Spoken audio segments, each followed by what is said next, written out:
नमस्कार दोस्तों, मैं doctor Mohit Pareek, ENT head and neck surgery consultant at Manthan hospital. आज हम आपको जानकारी देना चाहते हैं कान के बारे में।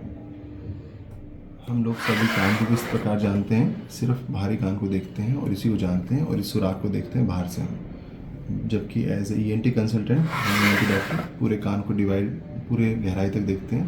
कान काफ़ी विस्तार और गहराई तक बना हुआ है हमारा। कान के अंदर जो बाहरी हिस्सा है जिसको हम एक्सटर्नल ईयर कहते हैं, फिर एक मिडल ईयर है हमारा और फिर एक इनर ईयर है हमारा। ये तीनों जो पार्ट्स हैं ये एक बोन में बसे हुए हैं, टेम्पोरल बोन के अंदर। आज हम डिस्कस करेंगे एक्सटर्नल ईयर की बनावट और उसकी बीमारी के बारे में। एक्सटर्नल ईयर जो है वो हमारा बाहर का जो कान का हिस्सा है, पिन्ना, उससे बना हुआ है। साथ में इसमें एक्सट्रोनोटरी कैनाल, जो कैनाल का सुनाई की नली है हमारी, इससे बनी हुई है। कान का बेसिकली काम है कि बाहर की आवाज़ों को कैप्चर करके इस नली में डायरेक्ट करना, और इस नली से कान की जो ध्वनि जा रही है वो इस पर्दे पे टकराती है। ये पर्दा बॉर्डर है मिडल ईयर का और एक्सटर्नल ईयर का। जब ये पर्दे में कंपन होगी तो फिर साउंड वेव्स अंदर जाती हैं और इनर ईयर तक साउंड महसूस होती हैं। आज हम लोग बात करने वाले हैं जो हमारे पेशेंट्स आते हैं, जो कान में मोस्ट कॉमनली आते हैं कि कान में वैक्स जम गया तो सुनाई देना कम हो गया हमें।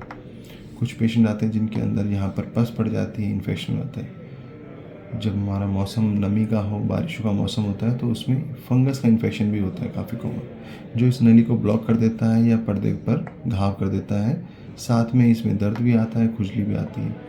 जब ये दिक्कतें ज़्यादा बढ़ती हैं तो खून भी आ सकता है। कुछ बीमारियों में इस हिस्से के अंदर जो बोन है या जो कार्टिलेज है उसकी बीमारियों के साथ यहाँ पर ट्यूमर भी ग्रो कर सकता है, और कुछ रेयर पेशेंट्स में कैंसर भी बन सकता है इस कैनाल के अंदर। ये हमारा है एक्सटर्नल ईयर और इसकी बीमारियाँ।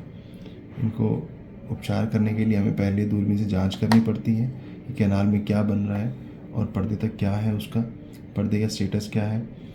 बीमारी को हम दूरबीन से निकाल सकते हैं आजकल। वैक्स है, फॉरेन बॉडी है, इंसेक्ट्स हैं, इन सब को हम आजकल दूरबीन द्वारा निकालते हैं। कान के पीछे बड़ा चीरा देने के बजाय, जो पहले चलता था कान के पीछे बड़ा चीरा, आजकल हम उस चीरे के बजाय दूरबीन के माध्यम से डायरेक्टली इस नली का प्रयोग करते हुए पर्दे तक जा सकते हैं और इस पूरी कैनाल को ठीक कर सकते हैं।